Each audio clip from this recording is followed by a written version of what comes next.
Hello, and are you ready for your 10-minute fiction vacay? Do you need a little work break, a pick-me-up? Stay tuned. My name is Marie LeClaire, and I'll be reading one of my stories titled All Sales Final. This story will be a special treat for those of you who have read my novel, The Last Yard Sale. This is a short story about Mildred, Josh's mom. I hope you enjoy it. All Sales Final. Millie opened her eyes to a soft, diffused light. She couldn't remember falling asleep, yet here she was, waking up in a place both familiar and strange. She felt lighter somehow, as if gravity had loosened its grip just enough to notice. Hello, Millie. That voice. She knew that voice. Millie turned towards the sound, and there he was. Alfred, her Alfred, looking exactly as he had on their wedding day 52 years ago.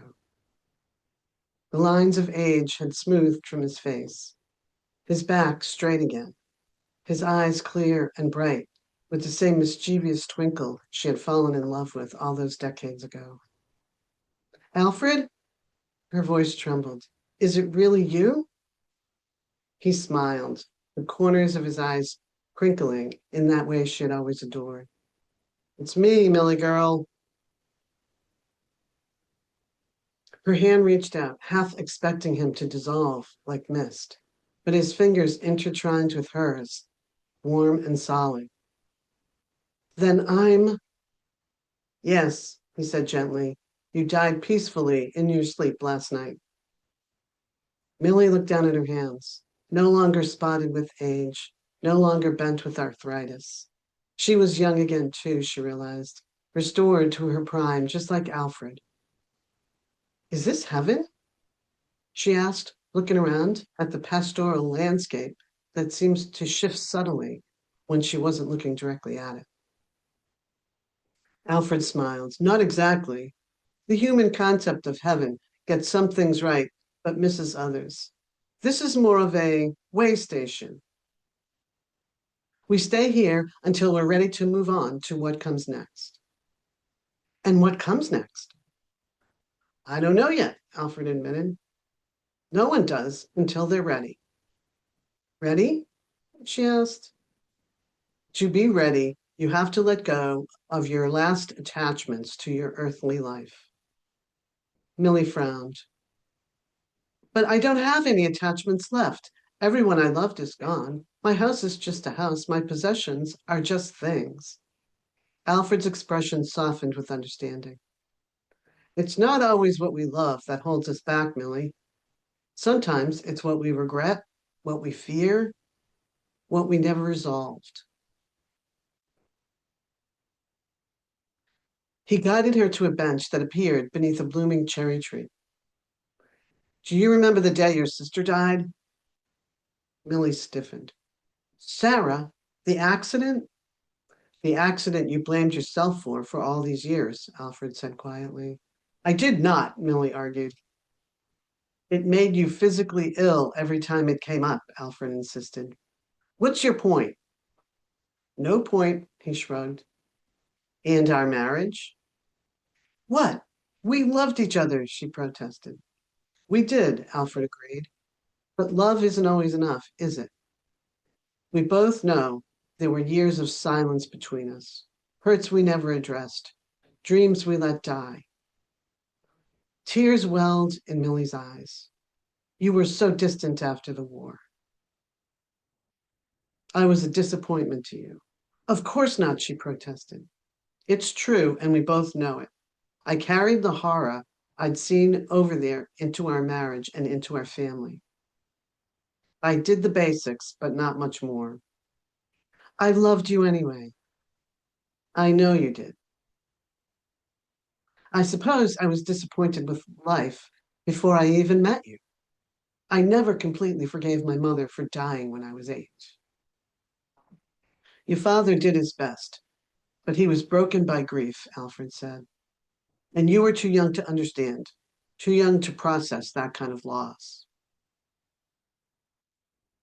How can I possibly let go of these things? She straightened her back. They define my life. You let them define your life. They defined who you were. Now you're free of them, free to define who you want to be now. Look at you, you're still here. What are you hanging on to? She challenged him. Why, you, of course. Millie was quiet for a moment.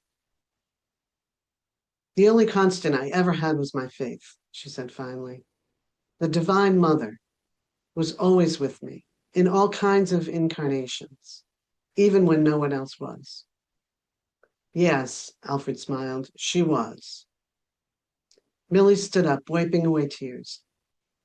So, I need to let go of them? If you want to move forward, yes, Alfred said. You can keep them, if you like, and stay here for a while. This isn't such a bad place. Millie considered this. A table appeared with 4 items spaced neatly apart. The first item was a baby doll. She recognized it immediately, of course. It was the doll her sister had carried the day she died. Even now, more than 50 years later, the memory still brought tears to her eyes. Yes, she had carried this one a good long time.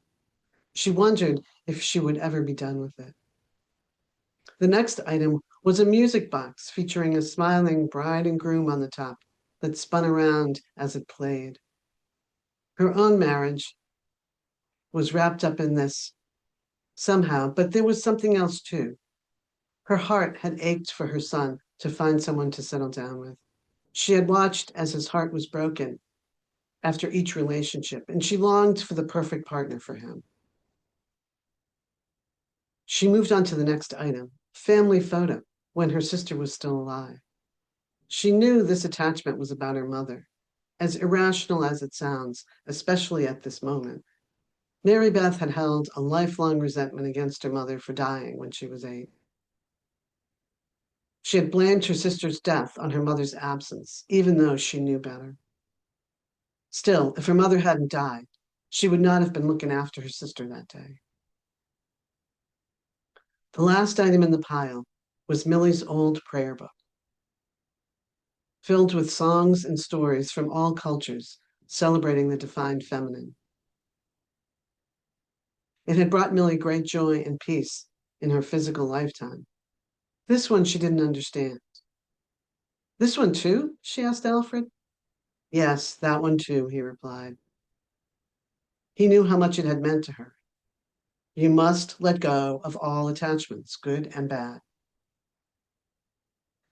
Millie nodded her head. I understand, she said. How can I get rid of them? Any way you want. Millie looked at the items again. She thought about them for a moment, and a broad smile came across her face. With a twinkle in her eye, she asked, Can I give them to someone else? Alfred knew this look. After all, they'd been married 52 years. It meant she was up to something. To what purpose? He asked. To help others while I'm helping myself. Alfred pondered this possibility. Okay, Millie girl, tell me what's going on in that pretty little head of yours. He began to smile, wondering what plan she was cooking up. Millie thought for a moment. Then a small smile tugged at her lips. I know exactly what to do. I'm going to have a yard sale. We've come to the end of the story. I'm happy you stayed with me. I hope you feel better than when you started. Sometimes all it takes is a little vacay in the middle of the day. If you're wanting a bit more time, there are lots of stories here on my channel to listen to. If you haven't read my novel, The Last Yard Sale, stay tuned. I'll be reading the first chapter soon. Or you can check out my website, marie-leclaire.com. You can check out my novels directly on Amazon too. The links are in the description below. Please like and comment before you go. See you at the next vacay. I wonder when that will be.